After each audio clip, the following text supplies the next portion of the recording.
Hello friends, இன்றைக்கி நம்ம இந்த வீடியோவில் எதை பற்றி பார்க்க போகிறோம்னா, தமிழ்நாடு அரசு நெடுஞ்சாலைத்துறை கட்டுமானம் பராமரிப்பிலிருந்து வந்திருக்கக்கூடிய ஒரு சூப்பரான வேலைவாய்ப்பு அறிவிப்பை நம்ம இந்த வீடியோவில் பார்க்க போகிறோம்.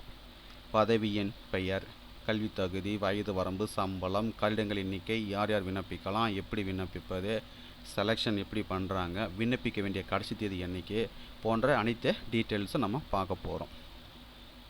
புதுக்கோட்டை கட்டுமானம் பராமரிப்பு கோட்டை அழகு எல்லைக்குட்பட்ட அலுவலகங்களில் காலியாக உள்ள ஓட்டுநர் டிரைவர் போஸ்ட் ஆதி திராவிடர் குறைவு பணியிடம். ஸோ இந்த பணியிடத்திற்கு பார்த்தீங்கன்னா வேலைவாய்ப்பு அறிவிப்பு வெளியிட்டிருக்காங்க.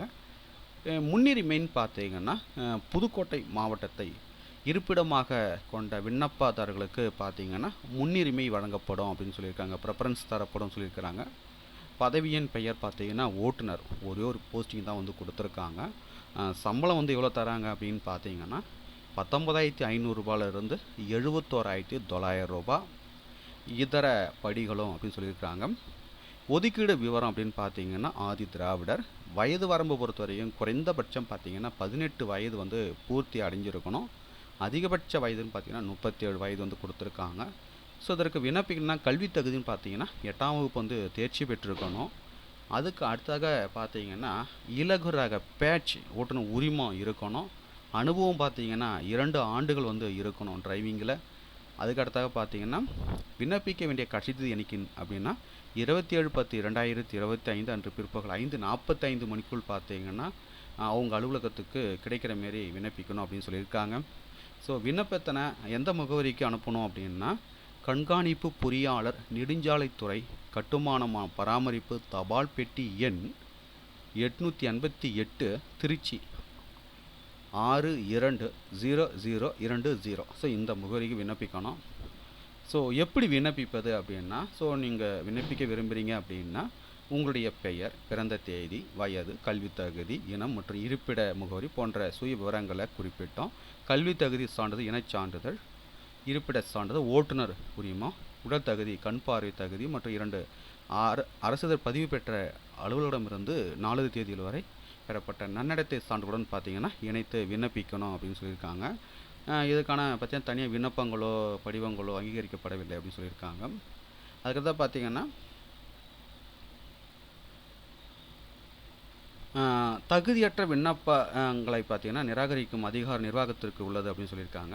குறிப்பிட்ட காலக்கெடுவிற்கு பின்னர் பெறப்படும் விண்ணப்பங்கள் கண்டிப்பாக நிராகரிக்கப்படும் அப்படின்னு சொல்லுவாங்க. ஸோ எந்த டேட்டு கொடுத்துருக்காங்களோ ஸோ அதற்குள்ளே நீங்கள் விண்ணப்பிக்கணும் அப்படின்னு சொல்லியிருக்காங்க.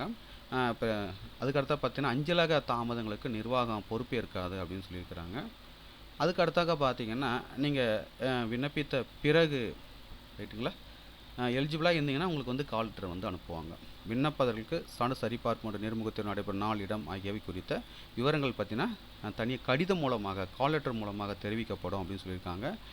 நேர்காணல் அழைப்பு கடிதம் பெறுவது மட்டும் வேலைக்கான உத்தரவு என்று கருதக்கூடாது அப்படின்னு சொல்லியிருக்கிறாங்க.